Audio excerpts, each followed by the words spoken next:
This podcast contains strong language and adult themes from the outset. Finding the funny. Finding the funny.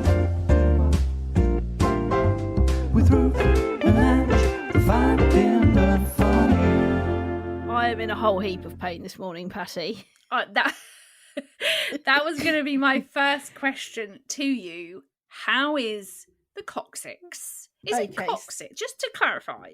Yeah. Is it, do you say coccyx? Coccyx, yeah. No, because it's got an X at the end. Coccyx. Okay, fine. Okay, so How guys, is the coccyx? I've named the Peloton Voldemort because it is the machine that shall not be named. I mean, you've only had it shitting 5 minutes. And went on it, you know, when it arrived, did a few back-to-back sessions. Back-to-backs. Stood up out the saddle, was very proud of myself. Yeah. As a result of standing out of said paddle, I've damaged my coccyx. Said paddle? You called it a paddle then? Said paddle. And so I'm currently precariously sat on a kitchen chair because I can't sit on my office chair because it's too sore. Anyway, last night I stupidly tried to go on it because I was feeling a bit antsy and I was like, I'm going to get up and go on the bike. Big mistake. Thought I was going to throw up. It all ended in tears, Patty. Why the bloody hell did you do that? I don't know. We spoke about this earlier in the day, yesterday, or maybe even Saturday, and I was like, right, you need to just not go on it now, Paz. You've got to give yourself a bit of a rest. You've got to let that coccyx heal. And what do? Shitting go on it? I know. I'm sorry. I just don't get your thinking there. But now I know for the next couple of days, You've just got to lay off that saddle, mate. I've got to lay off that paddle saddle. Because that is, It's weird, isn't it? Because it is that really odd little bit of bone. Oh my God. That you think, I mean, half the time you don't even really register it, but the minute you hurt it, oh my Lord. God, I'm telling you, it brings tears. If I sit down too quickly or don't quite get the right position, I mean, getting it out of the car is an absolute effing nightmare. I'd love to see that. If I get there's this little bit that if you catch it just sends a shooting pain right up your spine, and obviously it's right in your buttocks. See, icing it's quite hard, or putting a spray on it, you know. But you know, paracetamol is seeing me through. Yeah. But Voldemort will not be ridden for a while. I rode Voldemort this morning. Did you? Yeah. How was it? He was great. Yeah, you had a smashing ride on Voldemort. It was actually a low impact ride. Oh, right, so I thought, great, 20 minutes, low impact, this is going to be a breeze. Low impact bollocks. Was it fuck? It was shitty hell. The thing is as well, it's like I'm sweating profusely, right? And the instructor. Yeah. She just looks like, this is a piece of piss for me. She's basically still saying, you know, like, guys, you got to turn up that resistance. Let's go, 2 points. And you're like, how are you still talking? How are you still? And those abs, seriously, wear a t-shirt because that is just really off-putting. It's really pissing me off, Yeah. Also, I did a stretch afterwards with Hannah. Wanker, yep. I've done this a couple of times with her, right? Yeah. She does seem a bit of a tool, if I'm being completely honest. Does she? They've all got toolish tendencies, haven't they? They definitely have, yeah. But she, so a couple of times I did this stretch with her, and every time she goes, right, guys, I want you to now pull your foot up so you're bending your knee and you're really feeling the pulling those quads. She actually says it. Quads. And every time she says it, I go, quads. I'm like, why are you talking like that? Well, Kendall told me to turn up my resistance on Thursday and I sharply told Kendall to fuck off. And also just to say, the Finding the Funny podcast Facebook page is seriously... We're getting some major growth, guys. It is blowing up, guys. It is blowing up. And I'm getting a lot of messages. And I just wanted to say thank you for people that have messaged already. And to say, you can find us there. You can engage with us. You can send us your messages. So Finding the Funny podcast Facebook page. If you're not on it, get on it. And obviously Anyway. you can still find us on Instagram. I'm at Ruth Corden. And I'm at Ange Corden. Amazing. Anyway, so I had this message from via the Facebook page, and it was a little message, but his main point that he wrote, this is from Dan, Okay. and so he was just telling me he'd been listening to all the episodes, how much he loved them, yada yada yada, and he then finished his message with this. Also, I do have a go at my mates for this, but should blokes wear pajamas? I think they shouldn't be allowed. They should stop making them from 13 years old because it's a kids thing and not for grown men. This also includes dressing gowns and slippers. It's not cool and it's not hard for a bloke to wear any of these. Have a great day. And it just cracked me up. You know he And I loves a was like, pajama. pajama? You know he loves a pajama. Who? Mal. Mal, yeah. Mal. He loves the sort of oldie styly ones as well. Oh yeah, doesn't he? buttons down the front. Yeah. Sort of a nice sort of cotton linen sort of feel. Yeah. Yes. Nice sort Mal. of pattern. No, like a navy blue with like maybe a white stitching on the collar. Yeah. Oh no, You know. doesn't he wear? He's got some sort of more flashy ones as well. He always. Mal has gone. Or he's got a tartan. Fucking flashy that. What about when we were FaceTiming with James the other day? She's gone there. She's gone there. Oh shit, she's gone there. Yeah, Honestly. James was in an interesting pajama, wasn't Like he? obviously because he's in LA and it's just bloody wonderful weather all the shitting time. So Yeah. he's in your short pajamas. Yeah, they So were short- interesting. No comment. No comment on the pajamas. I'm going to do a no comment interview here. No comment on the pajamas from me. Thanks, people. Yeah, they were interesting. But I think Dan raises a valid point there, and I think maybe this is something we should Yeah. Let's bring ask up. people. Yes. How do you Let's- feel about pajamas for men? How do you feel about post 13-year-olds boys wearing pajamas? I think this is something that will die out like naturally because I think there are, Matthew doesn't wear pajamas. I don't know about Ian, can't talk for Ian, but Matthew doesn't wear pajamas. See, are I we doubt talking- Joel. Are we talking pajamas actually to wear to bed? Or are we talking sort of more pajama / loungewear? Well, you tell us, Dan. If you're still listening, Dan, if you could follow Yeah. up with your message Yeah. via the podcast page. Yeah, if you could let us know. Are you being more specific about just pajamas across the board? So whether you're wearing in bed or just to hang out. Well, surely anyone can wear a loungewear.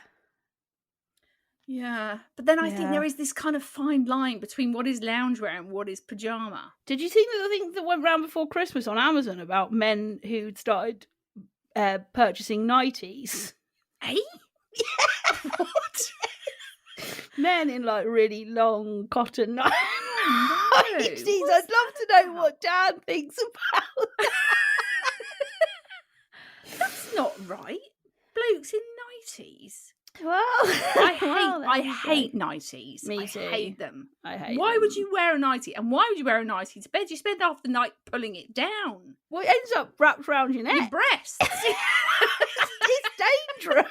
I'd have to do a pant tuck-in. I would love to see that. Message in if you want to see Ange do a pant tucking with a nightie on the ground.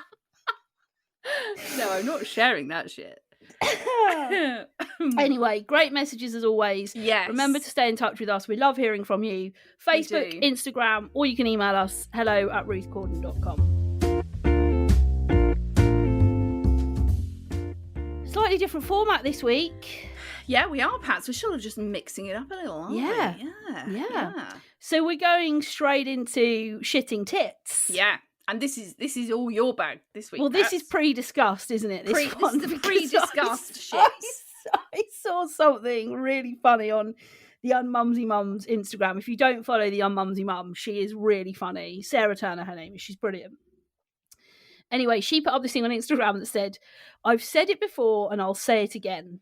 The greatest lie ever told is that oven chips will cook in 20 minutes. fucking annoying. Yeah, it is. Like even if you do, I mean, I know that you're not a preheater of your oven, are you? You just turn it on, shove them in. I do not. I'm a preheat bitch. Oh, I think I've been at your house, back in 2012 when we were allowed. Back 15 years ago. I mean, so it depends. Sometimes I forget. Sometimes I'm like, oh shit, I've got to put them in, so I'll just chuck it. But I do try and do a preheat. Well, I am a big preheater.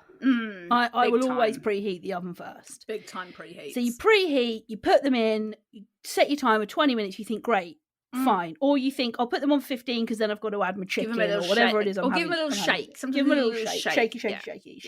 Shake them back. Bit of shake them back. You go back 20 minutes, they're still raw. Who the hell? Whoever you are, McCain, Tesco Own, Iceland, all of your big shitting... Your brands. All of your big chip brands. Who the hell tested? Yeah. And were you putting them in a fiery furnace? You said they only take 20 minutes because that, the unmumsy one was right, is horseshit. It is. And I think actually it applies to a lot of food. Do you? Yes, I do. One other food that I think this applies to is your sausages. Sausages. They say, 180, 25, 30 minutes. No, they are not. You are. No. I think for a sausage in the oven, you are looking at least a 45-minute cook. Oh, wow. No, I don't agree with that. Yep. Because I hate sausages when they're like, well, they still look like they're raw. Right, you like crisp. You like an outer crisp. I like it to just look, like it's been cooked. Sure. So this whole shit of them cooking in like half an hour, no siree. No siree. No, brilliant. This is no siree. No siree. That's a load of bollocks. Yeah. So I'm like, no, my sausages are going to take a good 40 minutes. That's what I give them. 40 minutes for a sausage. I think that's a bit long for a sausage. No. But you don't mind them looking like no, I'm not penises, as fussy as you. Yeah, I don't mind them looking like penises. Sort of just limp, pink limp things. Limp and still slightly pink. Yes, you don't mind. I'm fine like with that. Yeah, I don't. I mean, I didn't even really eat them, but if I'm cooking them for anyone, I will always err on the brown side. Yeah. The other thing, so we cooked hash browns at the weekend. They're a shitting nightmare. They told this packet told me from frozen they could cook in 18 minutes. Yeah. Bollocks. Yeah. They were like still cold. Why cold. do they do cold? Why do they do that though? Well, I think it's because you think, if they put on the back of a oven chip takes 3 hours to cook, you're going to be like, well, I buy this food because it's easy and I just shove it in the oven and it's cooked in 20 minutes. Yeah. So once you've already bought them and it's the shitting going back and forth, opening the oven, giving them a shake, no, still raw, closing the oven, going back, opening, no, still fucking raw, they've been in there nearly 3 hours now, shutting the door. Like, it's just annoying. And the unmumsy one was right. It's the biggest lie that's ever been told. It absolutely is. Forget Trump and the lies that he's told us over the last 4 years. If he came out and said an oven chip takes 35 minutes to cook, bingo. Yeah. I'd like the guy. Yeah, bingo. Yeah, bingo. So, McCain, if you're listening, which I think sort you your chips out. Sort your chips out. Either make chips that do cook in 20 minutes, or here's the other one: stop lying to us. Yeah, because at the moment you're in the Trump camp. Fake news. It's all fake news. Fake news.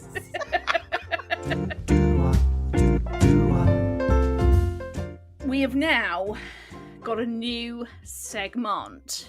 A new segment. That's the jingle for it there. Clip that up, Joe. Use that every week. You're welcome. No, but maybe because we haven't put in a big question, which obviously we would have had a little big question. Oh yeah, maybe I should do the new segment. No, but we should now tell everyone what the new segment's called, and then you do your own little jingle. Okay, for that. I'll do my own jingle. Yeah. Okay. So the new segment that we are incorporating into this week is called Everybody's talking about. See what I did there? Shit, man. That was, you were like proper DJing. Yeah, big time. Yeah. I got well into that. I was like already that, Pat. moving while you were talking, yeah. Yeah, so the new segment is called Everybody's Talking About Snow.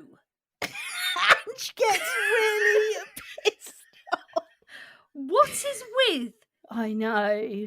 I mean, yesterday, every shitting thing I looked at on any form of social media was about snow.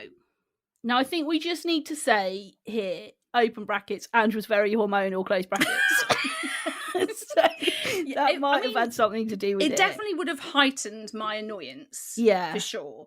But even if I wasn't hormonal, it's still irritating. Why everyone loses their shit when it snows? Do you know what I find interesting? I was thinking about this last night. You know, everybody was talking about over the last 2 or 3 days, like snow. I've got a snow day, building a snowman. Do you want to build a snowman? Yeah, that's all we bloody heard. That shitting song and everything. But then the whole other side is people being like, we haven't got snow here. I'm really annoyed. Like, chill, guys. We're living in the middle of a pandemic. It's really not that big a deal if you don't have any snow. But the amount of pictures I had of like people being like, oh, just in my garden, no snow here. Thanks a lot, weather. Told me it was going to snow between 2 and 4. Screw you. I'm like, it's a bit of white stuff that falls from the sky. But that's what I mean by the whole. Okay, I kind of get it, especially because, you know, everything's just shit. So everyone went a bit like, you know, crazy for the fact there was just something different. Yes. To rain or cloud. Yeah. But it's just it's just the over amount of sharing of snow pictures and kids in the snow, and it really does get the other massive one is dogs in the snow. Oh, everyone who had a dog on my Instagram yesterday was like, you know, their dog running around throwing snowballs they were catching in their mouth, all of that stuff, which is lovely. But seen one snow picture, guys. Seen them all. Exactly. And that it just does irritate when it's just that's all people bang on about is the snow. And everybody was talking about it. Oh, honestly, he cannot deny that. It was, you know. So look, guys, this is a new segment. If there's anything that you think of that you hear that you feel like everybody is talking about, so obviously we've started it off for you this week. We've gone in with snow. We felt like snow was a good one. Yeah. But this is a new little segment. So if you've got things this week that you see and you think, oh God, that would be a good one for finding the funny. Yeah. Then send it. You obviously you've got your Facebook page, you've got your email, you've got your gram. Just get involved. Or if there's something that people have been talking about for a while that you would like us to talk about, message in, let us know. So it could be, you know, like TV programs, you know, things that you've seen on Netflix or whatever that everyone's talking about. I mean, Bridgerton is probably the biggest one, isn't it, of that? Yeah. And we did toy with that one, but neither of us have seen it. But we are going to watch it, I think, aren't we? We are. And we're thinking about possibly incorporating that into another little segment. New thing. Yeah. So, you know, stay ready for that, guys. Stay tuned, stay ready, stay grip, stay locked. Let's off-road. So we had this dickish behaviour came in quite a few months ago, and we thought this message was too good not to read out. And I think lots of people. I mean, obviously last week we talked about Insta pets, and I did have quite a few messages in from people actually saying, I know it's dickish, but I've got an Instagram account for my pets. Yeah. You know, I think a lot of people. I also got a message from somebody saying that a friend of hers had called their baby profile on Instagram Sir Baby. Sir Baby. I mean, that could absolutely that alone could go in dickish behaviour. Yeah. Just that. Sir Baby. Sir Baby. Anyway, this dickish behaviour that we had in, we think is really good. It came from Helen on the gram, and she says this. I've been sitting on this one for a while because I'm sure we've all done something similar in our time. But it really irritates me when people make a huge deal on social media about having a jeffing haircut. You know the ones. Today's the day. Time for a big change. Hashtag transformation day. Hashtag new hairdo me. Sometimes it's even accompanied by photos mid-process. Then after all the build-up, when they finally post the after picture, it looks exactly the same as it always does. What's the point? What a bloody letdown. So yeah, them dicks. Sorry if you guys have ever done this. I still love you, Helen. I mean, I have done that shit. Yeah, you love a mid-process hair picture. Yeah. You fall into this big time because you get quite obsessed with your hair. Like a haircut build up for you is you're well pissed off. I said that. I can see your face. I do not get obsessed with my hair. You love a build up to a haircut. Get him a haircut. Oh, yeah, I'm getting my haircut on Thursday. I think I might have a colour next week as well. Like do. That is total bollocks. Yeah. I may have done 1 or 2 posts like that in my lifetime. Yeah. If you believe that, guys, you'll believe oven chips cook in 20 minutes. So look, I will own that I've done some of that shit. Yeah, new hair, new now me. I look back and go, what the fuck were you thinking of, Ange? Yeah. So, I will claim that. And Helen has basically brought you to your senses. You've done it too. You've done haircut shit. No. Yes, you have. No. Pics or it didn't happen, mate. I need evidence of this. Pics or it didn't happen. I'll find them. I'll bloody find them. You find them. You go ahead. You were always like, especially when your hair was a lot shorter and you go like peroxide blonde or so don't be thinking you can talk yourself out of this because you also I've never done one it. of them dicks. You absolutely have, and you have. You're just trying to get out of it. But yeah, I do see what Helen is saying. Yes, I totally agree. But you could also extend this to loads of other things, couldn't you? Like, I don't know, like not necessarily like the transformation stuff, but the food thing. Yeah. Or the like. How do you feel about a haul? Oh, I hate them. I hate them. What a surprise! If I go onto anyone's Instagram and they're doing some whole shit, that's it. Forget it. I'm out. I'm not. You put I'm not that even in the same dickish behaviour as this. Absolutely, stuff. Yeah. Right. I just wonder if anyone I've just been to Superdrug and I thought I'd show you my Superdrug haul. No, thanks very much. Forget it. I don't want to see your haul. And just the whole thing about calling them a haul. Yeah. It's just. Yeah, it just really I mean, all that shit, your haul shit, your transformation shit, your hashtag shit, your snow shit. Basically, all of those things are very, very annoying to me. And the fact that I'm hormonal just heightens the irritation. Yeah. I mean, that is the fact. Anyway, look, Helen, we thought that was such a brilliant message. Very, very so good. well put together. Yeah. And I'm so seriously going to curb any hair transformations. Especially as you never do anything different with your hair and it always looks exactly the same. Get out.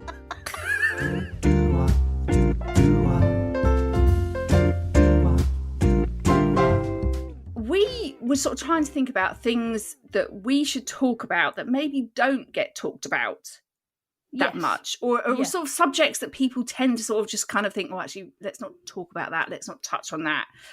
And we felt that the menopause was something that is very rarely talked about and yet happens to hundreds of women all the time. So we thought, okay, let's have a chat about it. So Ange, I've actually got some questions for you that I thought of, because I thought, you way more than me, you're the expert on this, you're living it, you're going through it. I understand menstruation, I've had my own issues with my periods and hormones and stuff that we've talked about before, but obviously I don't know what this is like. So what age were you when you started the menopause? So I was quite early to be starting the menopause. I mean, obviously some women go through it, some women go through it in their like teens or early 20s, which, thankfully that wasn't what happened to me, but I still would be classed as going through an early menopause. So I started, things started to not be right with my periods from probably around the age of 37, 38. Okay. And when you say things started not to be right, what were the, like, just like in a nutshell, what were the symptoms that you were having? Well, for me, it was just my periods were becoming so irregular to the point that I would go sometimes 3 or 4 months without having one. Yeah. And initially, when that first started happening, I was like, bloody hell, like, am I pregnant? You know, your first thought when that happens, because you don't expect it to be happening in your late 30s, you think. Yeah. And I, there was a couple of times where I did do a pregnancy test because I was like, okay, well, I'm late and nothing's coming. Yeah. And obviously that would be negative. So that sort of went on for a few months, really, this kind of really sporadic, erratic cycles. And then I thought, I probably ought to go and get this checked out. Went to my doctor, and I have to say, my initial kind of interactions with my doctor on this were not the best. But I get that it is a very hard thing to kind of really diagnose in women, I think, especially when it's happening when you're not expecting it to happen. I also think women's reproductive health in general is so massive, isn't it? Because, exactly. Two people can have the diagnosis of the same condition, either early menopause, endometriosis, polycystic ovarian syndrome, whatever it may be. Yeah. But your kind of symptoms and the way it affects you can be completely different. Well, no two women are the same in pregnancy. No two women are the same in childbirth. No two women are the same if they suffer miscarriage or baby loss. Our reproductive health is so specific to us, and it's such a broad spectrum, isn't it? And for GPs, they are jack of all trades, aren't they? They have to know a little bit about everything. Yeah, they're not gynecologists or specialists in that area. Yeah. So I totally went to a GP, and she just said to me, "Look, I think." I'm not really sure what's going on. It could be the start of the early menopause, but basically go away, see how they go. Yeah. When you haven't had a period for 6 months, come back and see me. Yeah. So this again went on for quite a while. And how did that affect you? Yeah, I mean, I think over sort of quite a long, I would say probably about a year, my periods were all over the place, and I started to kind of notice other sort of symptoms that I was thinking, actually, this is not right. This is definitely something else is going on here. So, lots of women talk about this kind of the hot flushes, which I was getting that a little bit, like night sweats, like absolutely, like it's quite common, isn't it?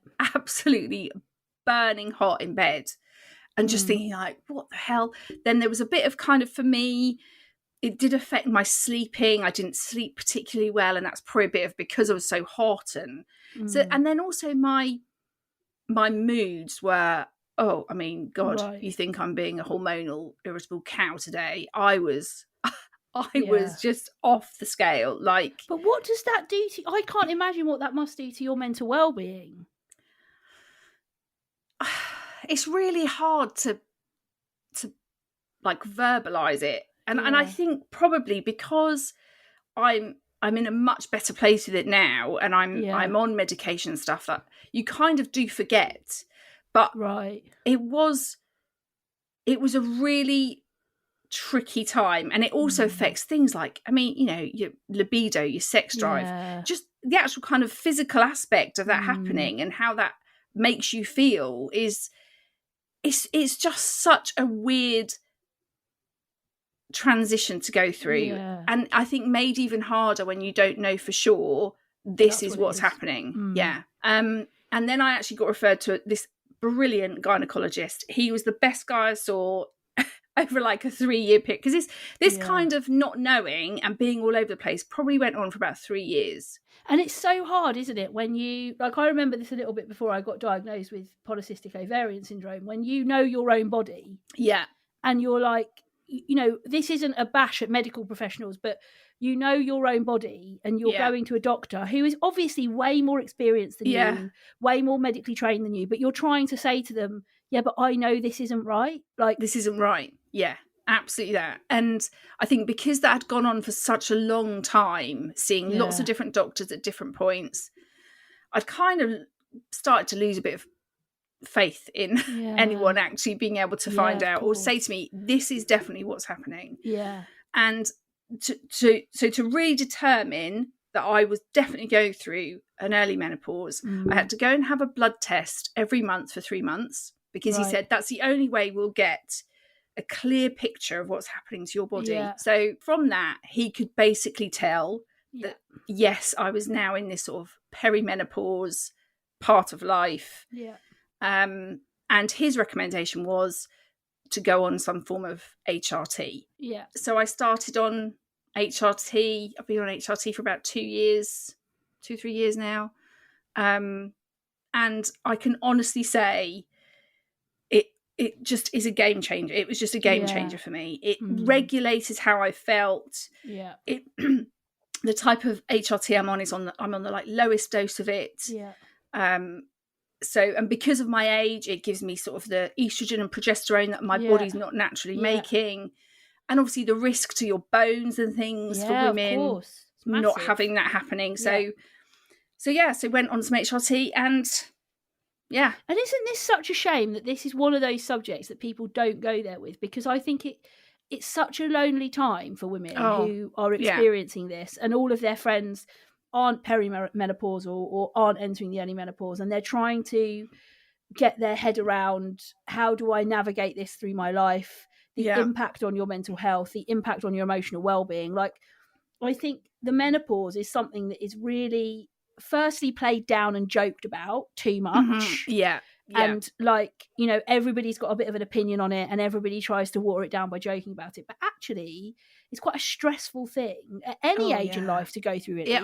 Totally. But when you're not expecting it, and when you're thinking, oh my gosh, hang on a second, I can't even talk to my friends about this or my sister about this because they don't understand these symptoms and things that I'm feeling. That's really tough to navigate it alone and continue to go for checkups and, you know, just and you get to the stage, I suppose, where you cross your fingers and think, I really hope somebody gets to the bottom of this so that my life can sort of go back to normal a bit. And I think for women, you know, for us as women, we have got to be the people that do that. We have got to come up and say, look, these things happen. They can happen to you in your very early 20s, and it is obviously awful. It can happen to you into your 30s. And even if it happens to you when it should happen to you, it's still hard. Yeah. And all I would say to anyone who is, you know, feeling like something isn't right, you know, whether it is to do with your periods or hormones or like, don't stop trying to find out, getting to the bottom of it, because you do, like Perry said earlier, you know your own body and you know when something just doesn't feel right. Yeah. So just, you know, keep trying to figure out and going to these professionals and saying, look, I need someone to really help me with this because it's having such an effect on me physically and mentally. And don't be embarrassed about it. So look, if you've got any subjects that you want us to talk about, dissect in this kind of don't go there section, obviously we've already tried to do that a little bit with the podcast anyway. We've tried to tackle subjects that perhaps lots of other people don't talk about, but if you've got something that you would like us to try and talk about, then you know, feel free to get in touch. Obviously you can find us on Instagram. I'm Ruth Corden. I'm at Ange Corden. Finding the Funny podcast Facebook page, you can get us there. You can send us an email, hello@ruthcorden.com. But there ends another week of Finding the Funny. We'll be back next week helping you to find more of the funny.